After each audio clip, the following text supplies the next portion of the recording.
আজকের ভিডিওতে আমরা সপ্তম শ্রেণী তৃতীয় পর্যায়ক্রমিক মূল্যায়নের ভূগোলের যে 5 নম্বর স্কুল আছে তার প্রশ্নের উত্তরগুলো আলোচনা করব। 2 আছে সঠিক উত্তরটি নির্বাচন করে লেখো। আইতে বলেছে বিশ্বের বৃহত্তম খনিজ তেল উত্তোলক কেন্দ্র হলো ঘাওয়ার। 2 বলেছে ইউরোপ মহাদেশ আর আফ্রিকা মহাদেশের মাঝে আছে জিব্রাল্টার প্রণালী। 3 জলে পারদ দূষণের ফলে মিনামাটা অসুখ হয়। 4 কীটনাশক অতিরিক্ত পরিমাণে ব্যবহারের ফলে মাটির খাদ্যগুণ নষ্ট হয়। 5 এশিয়া এবং ইউরোপ মহাদেশের সীমানায় আছে ইউরাল পর্বত। 6 অ্যাসিড বৃষ্টির ফলে হয় মাটি দূষণ। 7 ব্ল্যাকফুট ব্যাধি হয় আর্সেনিক দূষণের ফলে। 8 পোল্ডার ভূমির প্রধান নদী রাইন। 9 পৃথিবীর সবচেয়ে বড় পোল্ডার ভূমি প্রকল্পটি জুইডার জি। 10 আফ্রিকা পৃথিবীর দ্বিতীয় বৃহত্তম মহাদেশ। 11 ইউরোপ মহাদেশে দেশের সংখ্যা 56টি। 12 রুট অঞ্চলের জলবায়ু নাতিশীতোষ্ণ প্রকৃতির। 13 পোল্ডার ভূমিতে জমির লবণতা কমানোর জন্য চাষ করা হয় ক্লোভার ঘাস। 14 ইউরোপের নাতিশীতোষ্ণ তৃণভূমি। ইউরোপের নাতিশীতোষ্ণ তৃণভূমি স্টেপ নামে পরিচিত। 15 বলেছে সাহারা মরুভূমির ওপর যে গরম আর শুকনো বাতাস বয়ে যায় স্থানীয় ভাষায় খামসিন বলে। 16 আফ্রিকার চতুর্থ দীর্ঘতম নদী জাম্বেসি। 3 এতে শূন্যস্থান পূরণ। আইতে বলেছে ফিনল্যান্ডকে হাজার হ্রদের দেশ বলে। 2 হচ্ছে ল্যাডোগা হলো ইউরোপের বৃহত্তম হ্রদ। 3 ক্যাডমিয়াম দূষণের ফলে ইতাই অসুখ হয়। 4 আফ্রিকা মহাদেশকে অন্ধকারাচ্ছন্ন মহাদেশ বলা হতো। 5 মরুভূমিতে দল বেঁধে যখন উট চলে তখন তাকে ক্যারাভান বলে। বিতে সত্য মিথ্যা বলতে বলেছে বা ঠিক ভুল, সত্য হলে ঠিক আর অসত্য হলে ভুল বলতে বলেছে। আইতে বলেছে ককেশাস পর্বতের সর্বোচ্চ শৃঙ্গ এলবুর্জ, মানে এটা ঠিক। 2 বলেছে ইজেল হ্রদটি আফ্রিকার বৃহত্তম হ্রদ, ভুল, মানে এটা হচ্ছে এটা ভুল। আচ্ছা 3 আছে পোল্ডার ভূমির আমস্টারডাম শহরটি হিরে শিল্পের জন্য বিখ্যাত, ঠিক। 4 যানবাহন থেকে নির্গত ধোঁয়ায় অ্যাসিড বৃষ্টি হয়, ঠিক। 5 কঙ্গো নদীর উৎপত্তি হয়েছে আল্পস পর্বত থেকে, ভুল। সিতে এক কথায় উত্তর দিতে বলেছে। আই বলেছে ভিক্টোরিয়া জলপ্রপাত কোন মহাদেশে আছে, আফ্রিকা। 2 বলেছে জাপানের পরিবেশ বান্ধব শহর হচ্ছে ইয়োকোহামা। 3 ফ্লুরাইড দূষণ থেকে কি অসুখ হয়, ফ্লুরোসিস। 4 আফ্রিকা মহাদেশের সর্বোচ্চ শৃঙ্গ মাউন্ট তৌবকল। 5 নেদারল্যান্ডের রাজধানীর নাম আমস্টারডাম। 4 আছে প্রত্যেকটা প্রশ্নের উত্তর হচ্ছে মান হচ্ছে 2। 4টে প্রশ্ন। আইতে বলেছে ইউট্রোফিকেশন বলতে কি বোঝো, এটা তোমাদের বইয়ের 70 পৃষ্ঠায় রয়েছে, ভূগোল বইয়ের 70 পৃষ্ঠাতে রয়েছে। এই পয়েন্টটা লিখবে। 6 পয়েন্টটা সাবান ডিটারজেন্টের ফসফেট বা ক্ষার বদ্ধ পুকুর জলাশয়ের জলে মিশলে প্রচুর পরিমাণে শৈবাল আগাছা কচুরিপানা বেড়ে যায়। এর ফলে জলে দ্রবীভূত অক্সিজেনের পরিমাণ কমে গিয়ে মাছ ও জলজ প্রাণীরা মারা যায়, একে ইউট্রোফিকেশন বলে। 2 বলেছে ট্রাক ফার্মিং কাকে বলে, এটা তোমাদের বইয়ের 132 পৃষ্ঠাতে রয়েছে লন্ডন অববাহিকাতে। এই যে লন্ডন অববাহিকার অর্থনৈতিক পরিবেশে এইখান থেকে বলবে যে লন্ডন অববাহিকার বিপুল শহরবাসীর খাদ্যের চাহিদা মেটানোর জন্য ছোট ছোট খামারে ফল ও শাকসবজি উৎপাদন করে ট্রাকে করে শহরে পাঠানো হয়, একে ট্রাক ফার্মিং বলে। পচনশীল নিত্য প্রয়োজনীয় দ্রব্যগুলি দ্রুত পাঠানোর জন্য এই ব্যবস্থা করা হয়। 3 বলেছে আর্ক কাকে বলে, এটা তোমাদের বইয়ের 117 পাতায় রয়েছে। আফ্রিকা বৃহত্তম সাহারা ভূমিরূপ অংশে যেসব অঞ্চলে বালির স্তূপ জমা হয়ে ছোট ছোট পাহাড়ের মতো তৈরি করে তাকে আর্ক বলে। 4 বলেছে জলবাহিত সংক্রমণ আটকাতে 2টি পদক্ষেপ লেখো, এটা তোমাদের ভূগোল বইয়ের 75 পৃষ্ঠায় আছে। এই যে কি করতে পারো,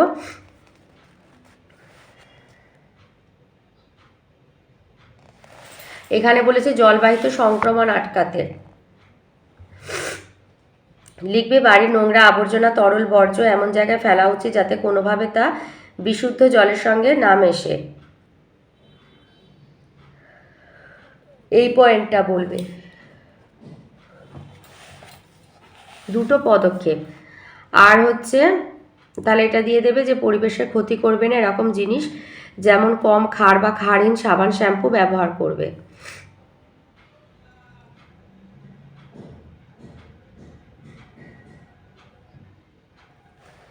আচ্ছা ওটার থেকে এইটা ভালো। তাহলে বলেছে জলের সংক্রমণ রোধে একটা লিখছে, তাহলে বাড়ির নোংরা আবর্জনা তরল বর্জ্য এমন জায়গায় ফেলা উচিত যাতে কোনোভাবে তা বিশুদ্ধ জলের সঙ্গে না মেশে, এটা 1। 2 হচ্ছে বাগানে পুকুরের পাড়ে কুয়োর চারপাশে নলকূপের নিকাশি নালার ধারে শাকসবজি ফলের গাছ লাগালে একদিকে যেমন দূষিত জল অনেকটা পরিশুদ্ধ হয়, আবার মাটির ক্ষয়ও আটকানো যায়। তাহলে এই পয়েন্টটা আর এইটা দিয়ে দেবে, দুটো পদক্ষেপ। 5-এ বলেছে ব্ল্যাকফুট ব্যাধি টিকা লেখো। এটা তোমাদের বইয়ের ভূগোল বইয়ের 70 পৃষ্ঠাতে রয়েছে। এইখান থেকে লিখবে, বলেছে পশ্চিমবঙ্গের মালদা, নদিয়া, হুগলি, হাওড়া, বর্ধমান, উত্তর আর দক্ষিণ 24 পরগনা জেলার মাটির নিচের জলে অনেক বেশি মাত্রায় আর্সেনিক রয়েছে। এর ফলে হাতের চেটো আর পায়ের তলায় যে কালো ক্ষত হয় তাকেই বলা হয় ব্ল্যাকফুট ব্যাধি। এই পর্যন্ত। 6 বলেছে মাটি দূষণ কাকে বলে। এটা তোমাদের বইয়ের 76 পাতায় রয়েছে।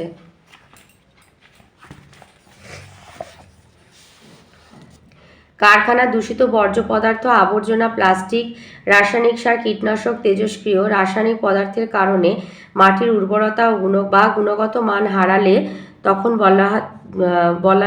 হারালে তাকে মাটি দূষণ বলে। মাটি দূষণ এইটা তাহলে লিখবে এভাবে, মাটিতে অবাঞ্ছিত পদার্থ, রাসায়নিক সার, কীটনাশক, আগাছানাশক, প্লাস্টিক, দৈনন্দিন আবর্জনা, কলকারখানা বর্জ্য, তেজস্ক্রিয় আবর্জনা রাশি ইত্যাদি মিশে মাটির গুণাবলী আর ধর্মকে নষ্ট করে, তখন তাকে মাটি দূষণ বলে। 5-এর আয়তে বলেছে পোল্ডার ভূমি কিভাবে তৈরি করা হয়। তোমাদের বইয়ের 135 পৃষ্ঠাতেই রয়েছে এই যে পোল্ডার ভূমি কিভাবে তৈরি করা হয়। প্রথমে অগভীর জলাভূমি বা সাগরের কিছু অংশে চারিদিকে মাটি বা কংক্রিটের বাঁধ দিয়ে ঘিরে ফেলা হয়। এই বাঁধের ভিতরে জল নিকাশি চক্রখাত থাকে। এরপর এই ঘেরা জলাভূমি পাম্পের সাহায্যে কাদা জলে ভরাট করা হয়। জলাভূমির তলদেশে পলি থিতিয়ে যাওয়ার পরে ওপরের জল পাম্পের সাহায্যে খাল দিয়ে সমুদ্রে ফেলে দেওয়া হয়। তারপর পলি শুকিয়ে গেলে ওই জমিকে বেশ কয়েক বছর ফেলে রাখা হয় লবণমুক্ত করার জন্য। অবশেষে জমিকে কৃষিকার্যের উপযুক্ত করে তোলার জন্য সেখানে বেশ কয়েক বছর বিভিন্ন পশুখাদ্য যেমন হে, ক্লোভার ইত্যাদি চাষ করা হয় এবং পশুপালন করা হয়। পরে জমি কৃষির উপযুক্ত হলে বিট, ওট, সূর্যমুখী, টিউলিপ প্রভৃতি শস্য এবং ফুলের চাষ শুরু করা হয়। 5-এর 2-তে আছে টিকা লেখো ভেল্ট বা নাতিশীতোষ্ণ তৃণভূমি। এটা তোমাদের বইয়ের 110 পৃষ্ঠাতে রয়েছে। নাতিশীতোষ্ণ তৃণভূমি বা ভেল্ট আফ্রিকা মহাদেশের দক্ষিণ দিকে কালাহারি মরুভূমি আর ভারত সব মহাসাগরের ধারে উপকূল অঞ্চলে শীতকালে বেশ ঠান্ডা পড়ে, গরমকালে মোটামুটি গরম। শীত গ্রীষ্মের তাপমাত্রার মধ্যে পার্থক্য খুব বেশি। এখানে মরু অঞ্চলের থেকে একটু বেশি বৃষ্টি হয়। উঁচু পাহাড়ের ঢালে পপলার, উইলো এইসব গাছ দেখা যায়। সমভূমি এলাকায় ছোট খসখসে সবুজ ঘাস দেখা যায়। এই তৃণভূমিকে ভেল্ট বলে। তাহলে ভেল্ট হচ্ছে আফ্রিকায় আর ইউরোপে হলো স্টেপ। 3-এ বলেছে ইয়োকাহামা শিল্পাঞ্চলের 4টি বৈশিষ্ট্য লেখো। এটা তোমাদের বইয়ের 97 পৃষ্ঠাতে রয়েছে। এই যে ইয়োকাহামা শিল্পাঞ্চলের বিশেষ বৈশিষ্ট্য আমাদের 4টে বলেছে, এখানে আছে 6টা পয়েন্ট। 1 হচ্ছে প্রথম থেকে 4টে দিয়ে দেবে। 1 হচ্ছে গোটা বিশ্বকে নগর পরিকল্পনার ব্যাপারে নতুন দিশা দেখিয়েছে এই শহর। 2 জাপান সরকার কর্তৃক 2008 সালে আদর্শ পরিবেশ বান্ধব শহর হিসাবে স্বীকৃতি পেয়েছে। 3 হলো শিল্প দূষণ প্রতিরোধ করতে সক্ষম হয়েছে। 4 শিল্পের পাশাপাশি কৃষিকাজকে সমান গুরুত্ব দেওয়া হয়েছে। 4-এ বলেছে এশিয়ার পূর্ব বাহিনী নদীগুলির বৈশিষ্ট্য লেখো। এটা তোমাদের বইয়ের 90 পৃষ্ঠাতে রয়েছে। এই যে পূর্ব দিকে প্রবাহিত নদী, এই নদীর বৈশিষ্ট্য 4টে পয়েন্ট বলেছে। নদীগুলো পূর্ব বাহিনী নদী অববাহিকা ঘন বসতিপূর্ণ হয়। নদীগুলি নিম্ন প্রবাহে পলি সঞ্চয় করে সমভূমি গড়ে তুলেছে, ফলে এখানে কৃষি আর শিল্পের উন্নতি ঘটেছে। 3 ইয়াংসি নদীকে স্বর্ণরেণু বা সোনার রেণু বলা হয়, সোনার রেণুর নদী বলে। 4 হোয়াংহো নদী হলুদ রঙের পলিযুক্ত জল বহন করে বলে একে পিত নদী বলে। 5 বলেছে মাটি দূষণের 4টি কারণ লেখো। আচ্ছা, মাটি দূষণের কারণ বা উৎসগুলোকে দুভাগে ভাগ হচ্ছে, একটা হচ্ছে প্রাকৃতিক কারণ, একটা অপ্রাকৃতিক কারণ। তাহলে আমাকে বলেছে মাটি দূষণের 4টে কারণ লেখো। তাহলে আমি প্রাকৃতিক কারণ থেকে 2টো পয়েন্ট দিচ্ছি আর অপ্রাকৃতিক থেকে 2টো দিচ্ছি। তাহলে প্রাকৃতিক কারণ হচ্ছে, 1 হলো মাটি ক্ষয় থেকে দূষণ উৎস, বৃষ্টিপাত, নদী প্রভৃতি দ্বারা ক্ষয় প্রক্রিয়া, বৃষ্টিপাত, নদীর জলপ্রবাহ ইত্যাদির মাধ্যমে ভূপৃষ্ঠের উপরিভাগের মৃত্তিকা ক্ষয়প্রাপ্ত হয়। এর ফলে মাটির উর্বরতা হ্রাস পায় এবং মাটি দূষিত হতে শুরু করে। 2 হচ্ছে অগ্নুৎপাত থেকে দূষণ, উৎস হচ্ছে ভূ আলোড়ন, আগ্নেয়গিরি থেকে নির্গত পদার্থ। প্রক্রিয়া: ভূ আলোড়নে সৃষ্ট ফাটল, আগ্নেয়গিরি প্রভৃতি থেকে নির্গত লাভা, ছাই, বিভিন্ন রাসায়নিক পদার্থ ভূপৃষ্ঠস্থ মাটির সঙ্গে মিশে মাটি দূষণ ঘটায়। অপ্রাকৃতিক কারণ হচ্ছে, এক হলো নগরায়ন থেকে দূষণ, উৎস হচ্ছে নতুন নগরপত্তন, গ্রাম থেকে শহরে রূপান্তরকরণ। প্রক্রিয়া: অতিরিক্ত জনসংখ্যা বৃদ্ধির ফলে বাসস্থানের চাহিদা দ্রুত বৃদ্ধি পাচ্ছে, ফলে অরণ্য ধ্বংস করে বসতি তৈরি হচ্ছে, এর ফলে মাটি ক্ষয় ও মাটি দূষণ দুইই ঘটছে। আবার গ্রামগুলি আধুনিকীকরণের দ্বারা শহরে পরিণত হচ্ছে, যার ফলেও বৃক্ষচ্ছেদন, কৃষিজমি হ্রাস প্রভৃতি কারণে মাটি ক্ষয় ও দূষণ হচ্ছে। 2 হচ্ছে বর্জ্য পদার্থ থেকে দূষণ, উৎস গৃহস্থালী, কারখানা, হাসপাতাল, বাজার প্রভৃতি থেকে নিষ্কাশিত বর্জ্য পদার্থ। প্রক্রিয়া: শিল্পকেন্দ্র, গৃহস্থালী, পৌর প্রতিষ্ঠান, বাজার, হোটেল ইত্যাদির কঠিন এবং জলীয় বর্জ্য পদার্থ প্রতিদিন প্রচুর পরিমাণে স্তূপীকৃত হয়, যা মাটি দূষণের জন্য দায়ী। 6তে বলেছে এশিয়ার উত্তর বাহিনী এবং দক্ষিণ বাহিনী নদীগুলির মধ্যে তুলনা করো। এশিয়ার উত্তর বাহিনী নদীগুলো হচ্ছে ঊর্ধ্ব এবং মধ্য প্রবাহে প্রায়ই বন্যা হয়, আর দক্ষিণ বাহিনী নদীর নিম্ন গতিতে বর্ষাকালে বন্যা হয়। উত্তর বাহিনী নদী বছরে প্রায় 8 থেকে 9 মাস, এটা ইংলিশে 8 থেকে 9 মাস বরফে ঢাকা থাকে, আর দক্ষিণ বাহিনী নদীগুলো বরফগলা জল ও বৃষ্টির জলে পুষ্ট বলে নদীগুলি চিরপ্রবাহী। উত্তর বাহিনী নদী অববাহিকায় বহু জলাভূমি দেখা যায়, আর দক্ষিণ বাহিনী নদীগুলির অববাহিকায় জলাভূমি বিশেষ নেই। উত্তর বাহিনী নদীগুলির মোহনায় কোনো বদ্বীপ নেই, দক্ষিণ বাহিনী নদীগুলির মোহনায় বিশাল বিশাল বদ্বীপ গঠিত হয়েছে।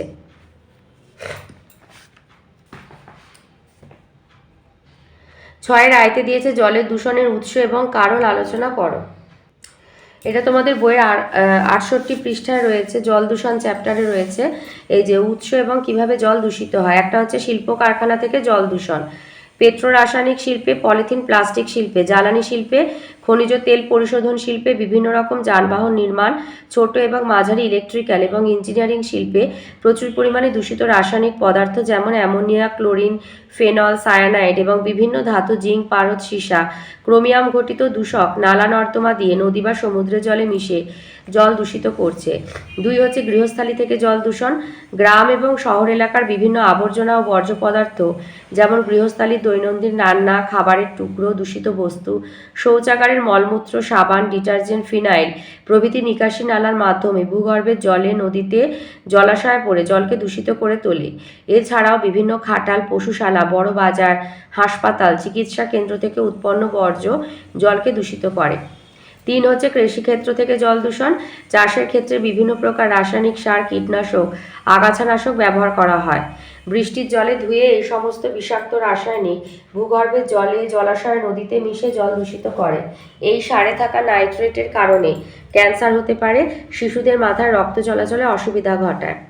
4 হচ্ছে তেজস্ক্রিয় পদার্থ থেকে দূষণ, পারমাণবিক চুল্লি, চিকিৎসা কেন্দ্র বা বৈজ্ঞানিক পরীক্ষাগারে ব্যবহৃত তেজস্ক্রিয় পদার্থগুলো ব্যবহারের পর সমুদ্রে বা নদীতে ফেলা হয়। পারমাণবিক বিস্ফোরণের পর তেজস্ক্রিয় পদার্থ জলে মিশে জল দূষণ ঘটায়। 5 বলেছে খনিজ তেল থেকে দূষণ, দুর্ঘটনাগ্রস্ত তেলবাহী জাহাজ থেকে অথবা সমুদ্রে অবস্থিত তেলের খনির তেল সমুদ্রে মিশে জল দূষণ ঘটায়। 6 হলো তাপীয় দূষণ, তাপবিদ্যুৎ কেন্দ্র, পারমাণবিক বিদ্যুৎ কেন্দ্র, কারখানায় ব্যবহৃত উষ্ণ দূষিত বর্জ্য জল সরাসরি জলাশয়, নদীতে মিশে জলে অক্সিজেনের পরিমাণ কমিয়ে দেয় ও জল দূষণ ঘটায়। 7 হচ্ছে বায়ু দূষণের কারণে কলকারখানা এবং যানবাহনের ধোঁয়ার মাধ্যমে বাতাসে সালফার ডাই অক্সাইড, নাইট্রোজেনের অক্সাইড, কার্বন মনোক্সাইড ইত্যাদি জমা হয়। বৃষ্টির জলের সঙ্গে সালফার ডাই অক্সাইড এবং নাইট্রোজেন ডাই অক্সাইড বিক্রিয়া করে বিভিন্ন জলাশয়ের জলকে আম্লিক করে দেয়। 8 হচ্ছে আর্সেনিক দূষণ, মাটির নিচের স্তর থেকে অনিয়ন্ত্রিতভাবে অতিরিক্ত জল তুলে নেওয়ার ফলে মাটির নিচের ফাঁকা জায়গায় আর্সেনিকের যৌগ বাতাসের সঙ্গে বিক্রিয়া করে বিষাক্ত যৌগ তৈরি করে। এই যৌগ জলে মিশে নলকূপের জলের মাধ্যমে পানীয় জলে মিশে যায়। জলে ফ্লোরিনের যৌগ, ক্লোরিন অতিরিক্ত পরিমাণে থাকলেও জল দূষিত হয়। আচ্ছা, 6 দাগে যেগুলো সেগুলো 3টে প্রশ্নের উত্তর দিতে হবে, 5 নাম্বার, তো একটু লিখতেই হবে। 6 2 বলেছে মিশরকে নীল নদের দান বলা হয় কেন? উত্তর আফ্রিকার সাহারা মরুভূমির মধ্যে দিয়ে নীল নদ উত্তর দিকে প্রবাহিত হয়েছে। মিশরকে নীল নদের দান বলার কারণ হচ্ছে, এক হলো প্লাবনভূমি। মিশরে বার্ষিক বৃষ্টিপাতের পরিমাণ 25 সেন্টিমিটারের কম, কিন্তু নীল নদের উৎস অঞ্চলে অধিক বৃষ্টির জন্য মিশর প্লাবিত হয়। এতে মরুভূমির ওপর নতুন পলি সঞ্চিত হয়, যা কৃষিকার্যে গুরুত্বপূর্ণ ভূমিকা পালন করে। 3 হলো পশুপালন। নীল নদের উপত্যকার বিস্তীর্ণ তৃণভূমিতে পশুপালনের মাধ্যমে বহু মানুষ জীবিকা নির্বাহ করেন। 4 পরিবহন। নীল নদ নাব্য বলে নৌ চলাচল আর যোগাযোগের সহজ মাধ্যম। ভূমধ্যসাগরের মোহনা থেকে নীল নদ প্রায় 1500 কিলোমিটার নৌবহনযোগ্য, ফলে জলপথে ব্যবসা বাণিজ্যের সুবিধা হয়েছে। আর এটা 5 নম্বর পয়েন্ট হবে, এটা 2 হবে। 4 হচ্ছে কৃষিকাজ।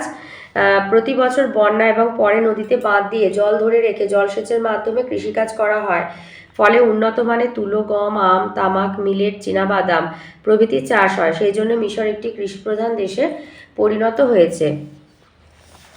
5 জলবিদ্যুৎ উৎপাদন। নীল নদের মাঠগুলি থেকে জলবিদ্যুৎ উৎপাদিত হয়, যা শিল্প আর কৃষির উন্নতিতে সাহায্য করেছে। 6 শিল্পোন্নতি।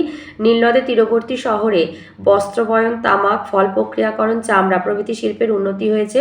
এইসব কারণের জন্য গ্রিক ঐতিহাসিক হেরোডোটাস বলেছিলেন, মিশর নীল নদের দান। 3 বলেছে, ইউরোপ মহাদেশের স্বাভাবিক উদ্ভিদের সংক্ষিপ্ত পরিচয় দাও।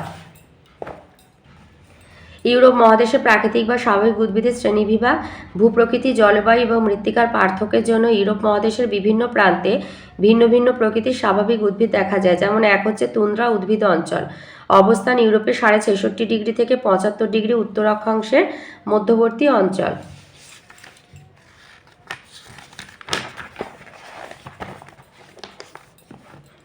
জলবায়ু প্রকৃতি, এখানে 9 থেকে 10 মাস শীতকাল, 2 থেকে 3 মাস গ্রীষ্মকাল।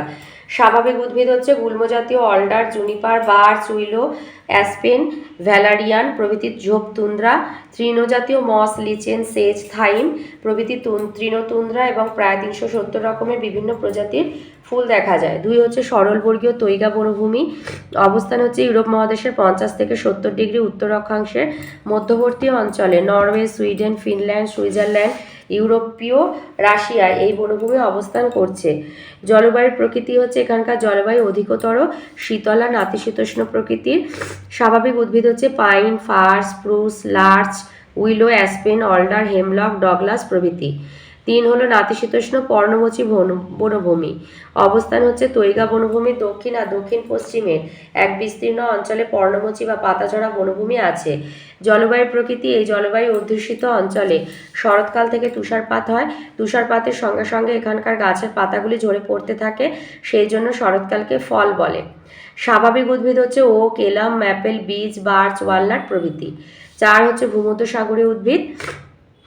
ভূমধ্যসাগরের তীরবর্তী দেশসমূহ যেমন Italy, Spain, France, Portugal, Yugoslavia, Albania, Greece প্রভৃতি দেশে ভূমধ্যসাগরীয় উদ্ভিদ জন্মায়। জলবায়ুর প্রকৃতি, এই অঞ্চলে শুষ্ক গ্রীষ্মকাল, শীতকালীন বৃষ্টিপাত দেখা যায়। স্বাভাবিক উদ্ভিদ হচ্ছে চিরসবুজ cork, oak, eucalyptus, redwood, chestnut, গুল্মজাতীয় ল্যাভেন্ডার, আঙুর, জলপাই, কমলালেবু, পিচ, আপেল, আখরোট ইত্যাদি। স্টেপ তৃণভূমি। অবস্থান ইউরোপ মহাদেশের মধ্য পূর্বাঞ্চলে। Ukraine, Bosnia, Herzegovina, Romania, Bulgaria, Hungary সমুদ্র থেকে বহু দূরে স্টেপ তৃণভূমি অবস্থিত। পূর্বাঞ্চলে এই সমস্ত জায়গা থেকে সমুদ্র থেকে বহু দূরে। জলবায়ুর প্রকৃতি চরমভাবাপন্ন। আর স্বাভাবিক উদ্ভিদ হচ্ছে আলফা আলফা, গামা, সাবাদিলা, রাই প্রভৃতি প্রধান। মিশ্র বনভূমি হচ্ছে ইউরোপ মহাদেশের মধ্যভাগ আর পশ্চিম উপকূল সংলগ্ন অঞ্চল, Spain, France, Germany, Switzerland, Poland, Netherland, বেলজিয়ামে দেখা যায়। এখানে প্রকৃতি, জলবায়ুর প্রকৃতি শীতল নাতিশীতোষ্ণ সামুদ্রিক জলবায়ু। স্বাভাবিক উদ্ভিদ হচ্ছে পর্ণমোচী oak, elm, beech, poplar, birch, maple, ash, সরলবর্গীয় pine, fir, spruce, hemlock, juniper, cedar, Douglas, চিরহরিৎ জাতীয় ইউক্যালিপটাস জন্মায়। পার্বত্য বনভূমি হচ্ছে ইউরোপের Alps, Caucasus, Apennine, Pindus, Dinaric Alps, Carpathian প্রভৃতি অঞ্চল। জলবায়ুর প্রকৃতি সারা বছর অধিক শীতল আর আর্দ্র থাকে। আর স্বাভাবিক উদ্ভিদ হচ্ছে পাইন, স্প্রুস, পপলার, অলডার প্রভৃতি।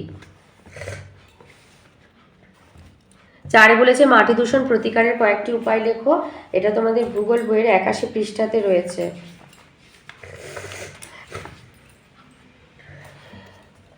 মাটি দূষণ প্রতিকারের উপায় হচ্ছে গৃহস্থালির বর্জ্য পদার্থ বা আবর্জনা সঠিক জায়গায় ফেলা।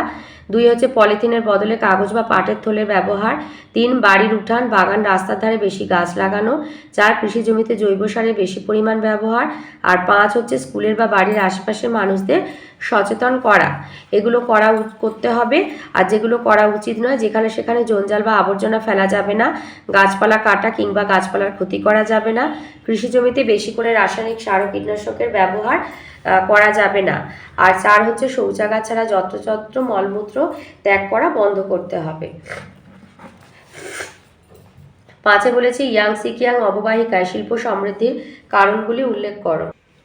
ইয়াংসিকিয়াং অববাহিকার অর্থনৈতিক সমৃদ্ধির কারণ 1 হচ্ছে কৃষিকাজের উন্নতি। ইয়াংসিকিয়াং অববাহিকা হলো চীনের সর্বশ্রেষ্ঠ কৃষি সমৃদ্ধ অঞ্চল, তাই অববাহিকার অর্থনৈতিক সমৃদ্ধি সহজতর হয়েছে।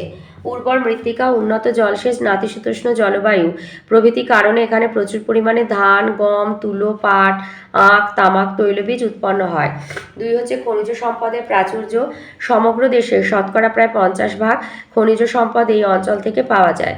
খনিজ সম্পদের প্রাচুর্য এই অববাহিকার অর্থনৈতিক সমৃদ্ধির একটি অন্যতম কারণ। এখানকার উল্লেখযোগ্য সম্পদগুলি কয়লা, আকরিক লোহা, তামা, দস্তা, টাংস্টেন, টিন, অ্যান্টিমনি ইত্যাদি। শিল্পের উন্নতি হচ্ছে কৃষিজ আর খনিজ সম্পদকে কেন্দ্র করে এখানে কার্পাস, বয়ন, জাহাজ নির্মাণ, লৌহ ইস্পাত, ইঞ্জিনিয়ারিং, সিমেন্ট, রাসায়নিক প্রভৃতি শিল্পের বিকাশ ঘটেছে।